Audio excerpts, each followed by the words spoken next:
What if I told you that the very people you love most are slowly stealing your life? Picture this. You're standing at the edge of a cliff.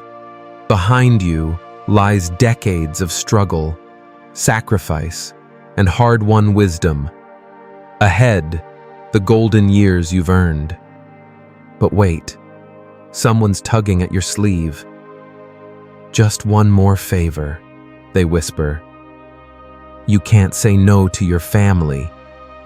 Sound familiar? Here's the brutal truth most people won't tell you. You're being controlled, manipulated, used. And the worst part, you're letting it happen. Today, we're ripping off the Band-Aid. We're talking about 5 things no one should ever ask of you at this stage of your life. Because your peace, it's not negotiable. Stay with me. This might just save what's left of your sanity. The first way. When they make their problems yours. Let me ask you something. When did you become everyone's personal emergency contact for life? You know the drill. It starts innocently enough. Hey, can you help me out? It's just this once. But just this once becomes twice, then 10 times. Then it's not help anymore. It's a dependency disguised as love. Think about it this way. Imagine you're a rope. A good, strong rope that's held up bridges, pulled people from danger, supported weight that would crush others. But even the strongest rope has limits. Keep pulling it while it's already frayed. And what happens? It snaps. That rope is you. You've become the go-to person for everyone else's chaos. The financial safety net. The emotional dumping ground. The problem solver for problems you didn't create. And here's what really stings. They expect it now. Your willingness to help has become their right to demand. But here's what Jung understood that most people miss. When you constantly rescue others from consequences they created, you're not helping them. You're enabling them. You're teaching them that their choices don't matter because you'll always be there to clean up the mess. Let me paint you a picture. Your grown child calls. Again. They need money for rent. Again. But if you don't help, I'll be homeless, they say. So you write the check. Because you're a good parent. Right. Wrong. You're not a parent anymore. You're a bank. A bank that never charges interest and never expects repayment. And banks, real banks, don't operate on guilt and emotional manipulation. Here's the hard truth nobody wants to hear. Every time you say yes to something that isn't your responsibility, you're saying no to something that is. Your peace, your future, your right to enjoy what you've worked for. You're not a lifeguard. You don't have to jump into every drowning situation, especially when the person chose to swim in dangerous waters. I know what you're thinking. But they're family. But they need me. But what if something terrible happens? Stop. Right there. What about what terrible things are happening to you? What about your sleepless nights, worrying about money you don't have? What about your stress levels skyrocketing every time the phone rings? What about your dreams being postponed indefinitely because everyone else's problems come first? Jung said something profound. Everything that irritates us about others can lead us to an understanding of ourselves. So ask yourself this. Why do you keep saying yes when every fiber of your being screams no? Is it love or is it fear? Fear of being seen as selfish. Fear of confrontation. Fear of being abandoned if you're not useful. But here's the kicker. People who truly love you wouldn't put you in positions where you have to choose between their comfort and your stability. They wouldn't use your love as leverage against your well-being. The people demanding the most from you right now, they see you as a resource, not a person. And that needs to end today. Because carrying other people's responsibilities isn't love. It's emotional abuse. And you don't have to take it anymore. The second way. The money trap that never ends. Money. The great destroyer of relationships and peace of mind. Let me tell you about Sarah. She's 68, worked her entire life as a teacher, saved every penny she could. Now she should be traveling, reading, gardening, living. Instead, she's stressed about bills. Why? Because her son borrowed her retirement fund to start a business that failed 2 years ago. The money gone, the relationship strained, peace of mind shattered. This is what happens when lending money becomes your default response to other people's poor planning. Here's what they don't tell you about lending money at this stage of life. It's not really about the money. It's about control. It's about keeping you invested in their drama. It's about ensuring you never fully detach from their chaos. Think about it. When you lend money, you become emotionally invested in their success or failure. You start worrying about whether they'll pay you back. You start checking their social media to see if they're spending money on things while owing you. You become anxious, resentful, bitter. That's not love. That's manipulation. And here's the cruel irony. The same people who guilt you into lending money are often the first to disappear when you need help. They'll say things like, "I would help you, but you know my situation." Your situation. You mean the situation where you gave away your security to fix their problems? Let me be crystal clear about something. You are not obligated to fund other people's poor decisions. You are not responsible for bailing out grown adults who refuse to face consequences. You are not a bank, and your love is not collateral. I know they'll try to guilt you. But you're my parent. But you're my sibling. But family helps family.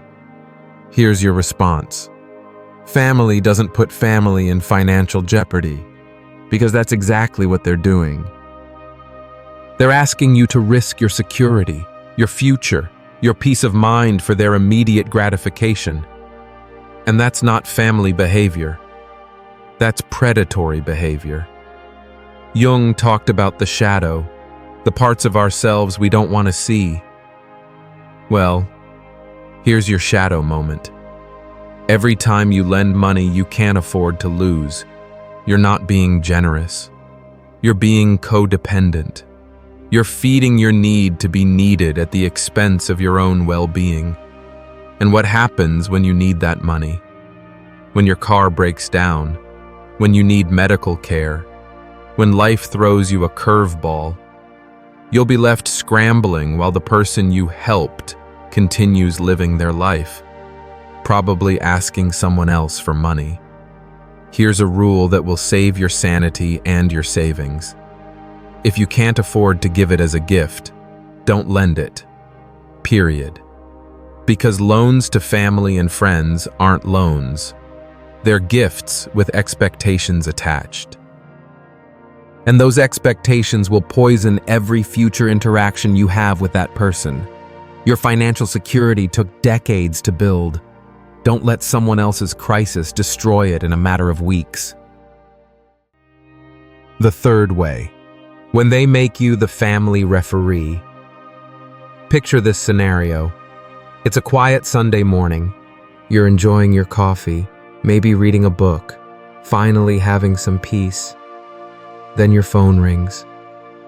"Mom, you need to talk to your brother. He's being unreasonable about Dad's stuff." Or maybe it's, "Dad, My sister is spreading lies about me. You have to fix this. Congratulations. You've just been drafted into a war you didn't start, fighting for people who should be handling their own battles. This is one of the most insidious forms of control because it disguises itself as respect. We value your opinion.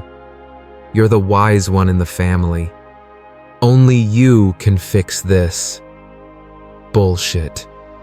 What they're really saying is, we want you to do the emotional heavy lifting so we don't have to.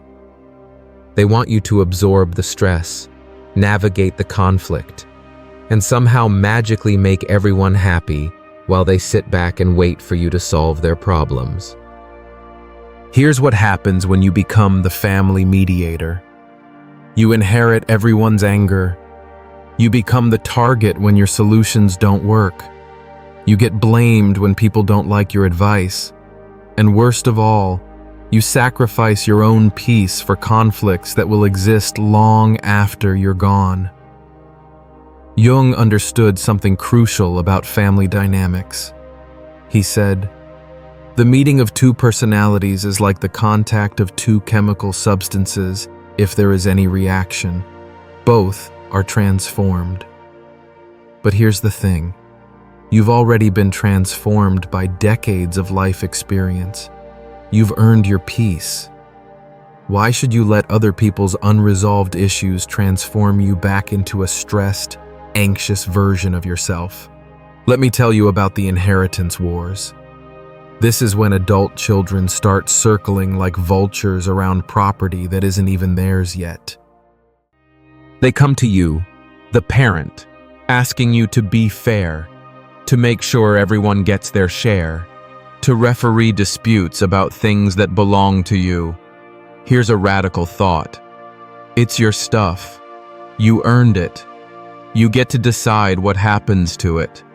And you certainly don't owe anyone an explanation about your choices. But they'll pressure you. They'll create drama. They'll pit siblings against each other and then expect you to fix it. They'll make your home feel like a battlefield where you're not a general, you're just collateral damage. The truth is, you can't fix broken relationships. You can't force people to get along. You can't mediate away years of resentment and unresolved issues. And trying to do so will only drain your energy and destroy your peace. Here's what you need to understand.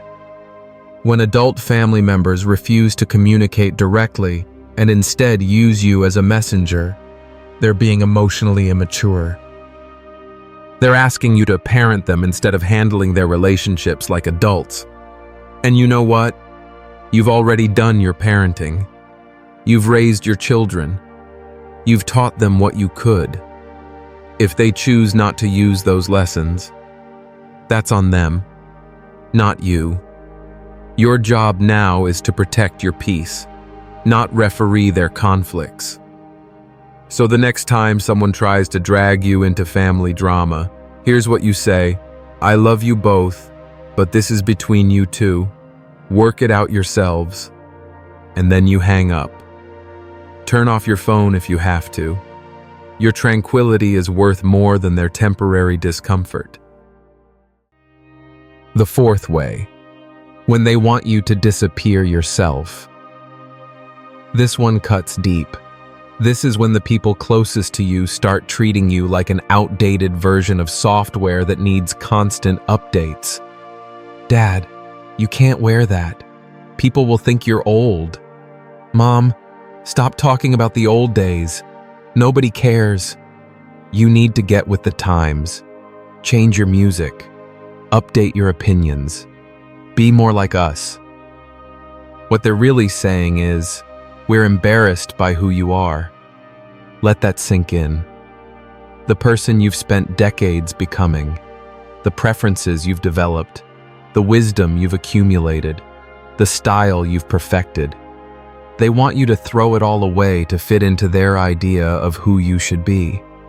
This is perhaps the cruelest form of control because it attacks your very identity. It says that everything that makes you unique, Everything that brings you joy, everything that defines you is somehow wrong or outdated. Jung spent his life studying individuation, the process of becoming who you truly are. He understood that authentic selfhood is the greatest achievement of a human life. And here are people asking you to abandon that achievement to make them more comfortable. Think about what they're really requesting. They want you to dress differently to hide your age. Stop sharing memories that shaped you. Abandon interests that bring you joy. Change your communication style. Modify your values to match theirs. In other words, they want you to become a watered-down version of yourself, a person designed by committee instead of shaped by experience. But here's what they don't understand. Your so-called outdated preferences, they're not outdated. They're refined. You've had decades to figure out what you like and what you don't. You've earned the right to your preferences. Your stories about the old days, they're not boring rambles. They're living history. They're lessons wrapped in experience. They're the wisdom that only comes from having actually lived through things these younger people have only read about. Your communication style. It's not wrong. It's developed. It's been tested by real relationships, real conflicts, real joy, and real loss. It's authentic in a way that social media-influenced communication can never be. Here's the truth they don't want to face. They're not embarrassed by your age. They're terrified of it. Because every time they look at you, they see their own future. And instead of dealing with that fear, they want you to hide it for them. But you know what growing older is a privilege denied to many. Your wrinkles are evidence of a life fully lived. Your preferences are proof of a personality fully developed. Your stories are treasures that will be lost when you're gone. Don't let anyone make you ashamed of who you've become. The people who truly love you don't want you to change to fit their comfort zone. They celebrate your authenticity. They treasure your stories. They respect your choices because they understand that those choices come from a depth of experience they don't yet possess. So when someone asks you to be less yourself, to make them more comfortable, here's what you do. You smile. You thank them for their concern. And then you continue being exactly who you are. Because authenticity is not a negotiation. It's a declaration. The fifth way, when your feelings become secondary. This is the final and perhaps most damaging form of control. It's when people you love start treating your emotions like inconvenient obstacles to their happiness. Don't be so sensitive. You're overreacting. Just get over it. Your feelings are making this harder for everyone. Sound familiar? What they're really saying is, your emotional well-being is less important than my comfort. This often shows up in phrases like, don't make me feel guilty about my choices. Why can't you just be happy for me? Your reaction is ruining everything. I need you to be supportive, not emotional. Notice the pattern. They get to have feelings. You get to manage them. Jung understood that emotional authenticity is crucial for psychological health. When you constantly suppress your genuine reactions to accommodate others, you create what he called a false self, a version of you designed to keep others comfortable at the expense of your own well-being. But here's what happens when you consistently put other people's emotional comfort above your own truth. You start to lose touch with your own feelings. You begin to doubt your perceptions. You question whether your reactions are valid. You become emotionally numb, disconnected from your own inner wisdom. And that's exactly what they want. They want you docile, agreeable, and emotionally convenient. Let me give you an example. Your adult child makes a decision that affects the whole family. Maybe they're moving far away, or getting divorced, or making a career change that you think is unwise. You express concern because you love them, but instead of discussing your concerns, they attack your right to have them. Your worry is stressing me out. I need you to be supportive, not negative. Can't you just trust my judgment? But wait, when did expressing concern become negative? When did worrying about someone you love become inappropriate? When did having feelings about major life changes become selfish? The answer is, it didn't. What happened is that someone decided your emotional responses were inconvenient to their narrative. Here's the manipulation. They want all the benefits of having you in their life, the love, the support, the safety net, but none of the responsibility that comes with caring about someone's feelings. They want a relationship where they get to feel everything, and you get to feel nothing that might complicate their choices. But relationships don't work that way.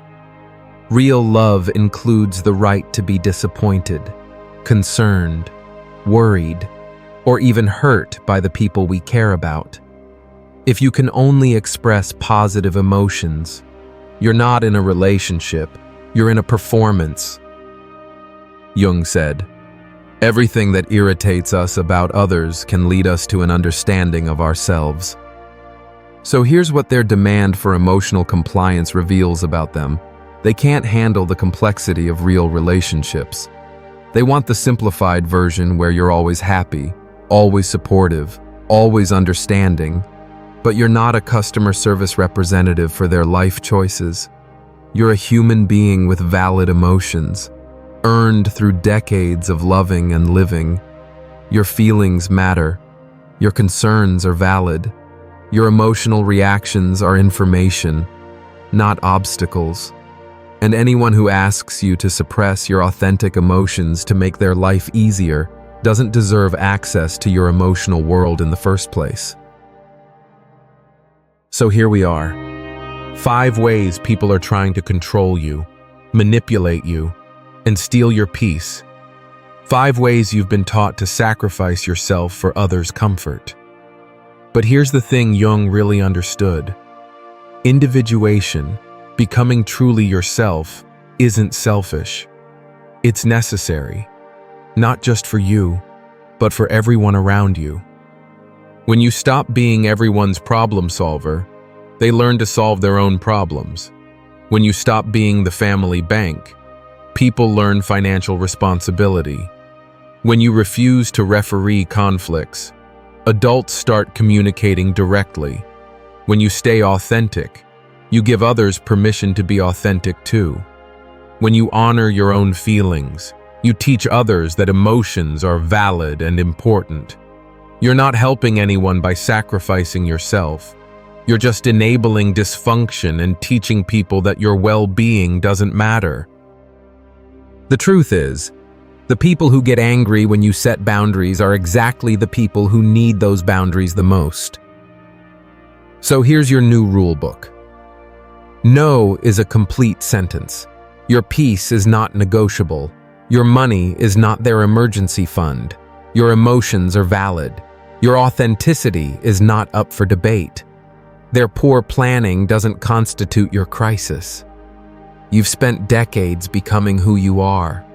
Don't let anyone talk you out of yourself now. This is your time, your peace, your life. Guard it fiercely, because in the end, the only person responsible for your happiness is you, and the only person who can protect your peace is you. Jung was right. The privilege of a lifetime is being who you are. Don't let anyone steal that privilege from you. Your peace has no price. Don't let anyone convince you it does. What resonates most with you from today's message? Have you experienced these forms of control in your own life? Share your thoughts in the comments below. And if this message brought you value, Subscribe for more content that puts your well-being first. Remember, your life is yours. Live it on your terms.